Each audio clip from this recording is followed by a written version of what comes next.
So I spent the last 4 nights camping out in my mom's backyard to make sure that I am warm enough before I go out on my winter adventure.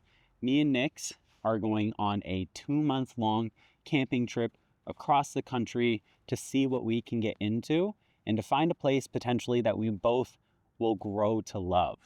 So over those last 4 nights, I've really been dialing in and making adjustments to my sleeping system to make sure that I'm warm enough and to make sure that Nix is warm enough and comfortable sleeping in these below freezing temperatures.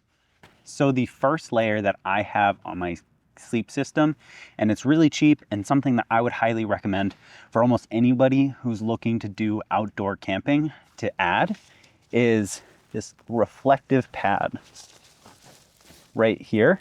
I got this from Home Depot.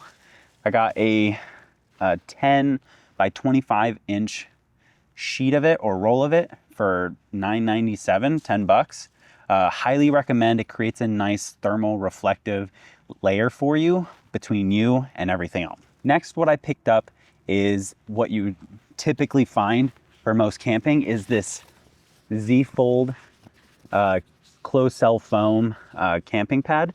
This is the Nemo version of it.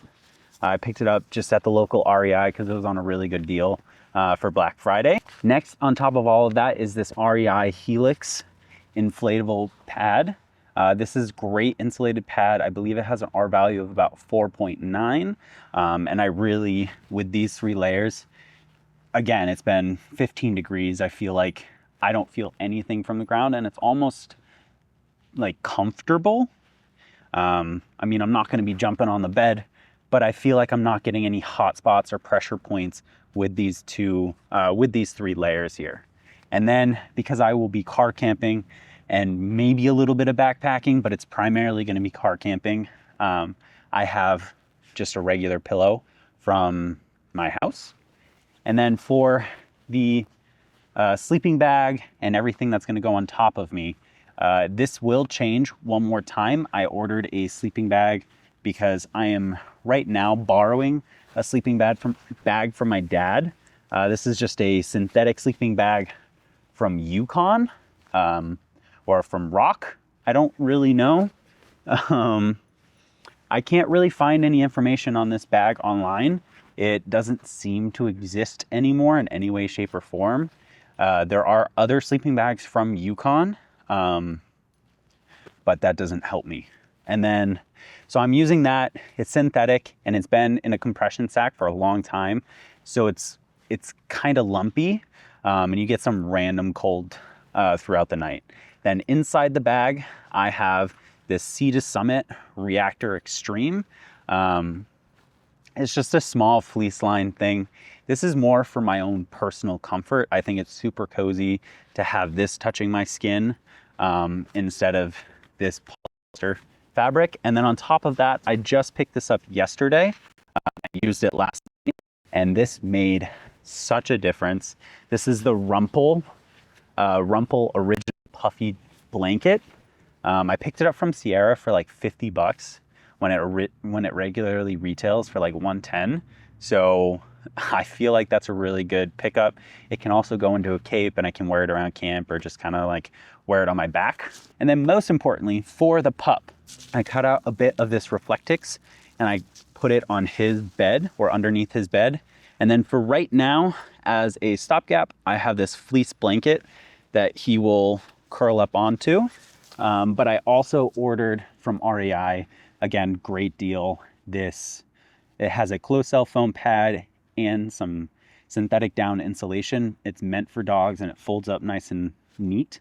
So I ordered that as well and that's coming in tomorrow. That's going to be much more comfortable for him and hopefully a lot warmer. Still going to keep some of this stuff like that Reflectix. It just keeps things cleaner. And if it helps, it helps. If not, it's not that heavy. And then also that fleece blanket just to make sure that he is cozy.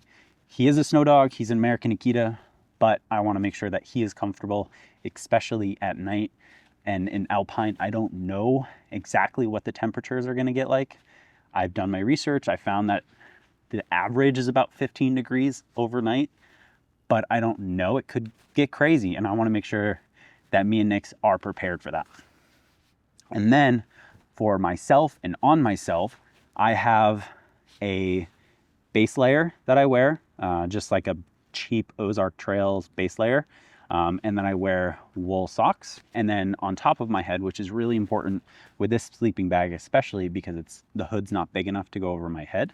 But the reactor is, which I do zip up and cinch over my head, which is really comfy actually. I wear a toque or a beanie. And then I also wear a neck warmer pulled up over my nose. Keeps my nose nice and toasty because my nose was getting a little cold the first couple of nights, and wearing that last night, I didn't have any issues with it. So those are the things that I've done thus far to make sure that I'm comfortable, both me and Nix, while sleeping in the tent over this winter.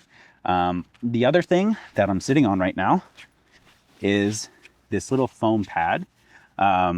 My dad had it. I don't know what he had it from, but he said he usually kneels on it when he's doing like yard work or anything. And I like to sit on it or kneel on it when I'm in my tent doing whatever. It's a nice little thermal barrier between me and the ground, and it makes a huge difference in how much temperature you lose. So those are the things that I've done to kind of play around and figure out what camping and sleep works for me. Hopefully you learned some stuff, and I'll see you guys in the next video. See ya. And I'll see you guys in the next video. See ya.